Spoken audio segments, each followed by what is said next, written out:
我就有少唔係好記得啦。究竟咧根據嗰個財務安排咧，究竟嗰個地庫咧，可唔可以細聲少少啊？財務議員，咁咧就嗰個地庫咧，我想問下，究竟係政府起埋俾上邊嘅發展商啊，定係會係發展商俾錢起咧？呢個我想知道先。好，上臂。關於個地庫咧，就將來2B 咧，雖然上邊係酒店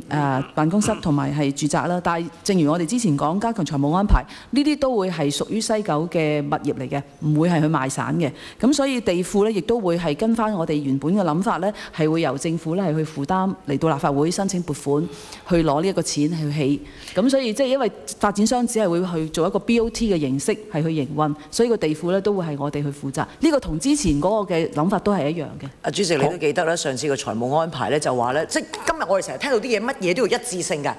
但係偏偏上邊諗住起高樓大廈，諗住俾發展商嗰啲地下下邊嗰啲層數嗰啲嘢咧，就我哋我哋公家俾錢嘅，我哋市民俾錢嘅，上邊揾錢嗰啲就你去揾錢。即係我真係好唔明白，喂，上下你話一致性嘛，啱唔啱啊？上次佢都係咁樣 present 俾我哋聽啦，其他嗰啲嘢，哇隧道啊、天橋、天價天橋又話要一致性，但係偏偏地下嗰啲就唔使一致性嘅，個地庫就唔使一致性嘅，就可以做埋俾上邊嗰啲即係貴價嘅寫字樓啦、酒店啦、住宅啦咁。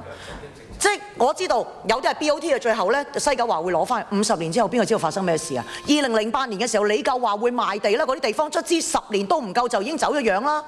即係本來係屬於公家嘅地，係我哋市民係即係政府可以再攞嗰啲錢賣咗地嗰啲錢咧，佢話譬如做醫療啊、全民退休保障，而家全部冇晒，就係俾晒西九。西九真係 cap 水聖手，我上次講過啦，主席。而家佢哋 cap 下已經就嚟成1000億啦，即係你如果咁樣計埋條數落去，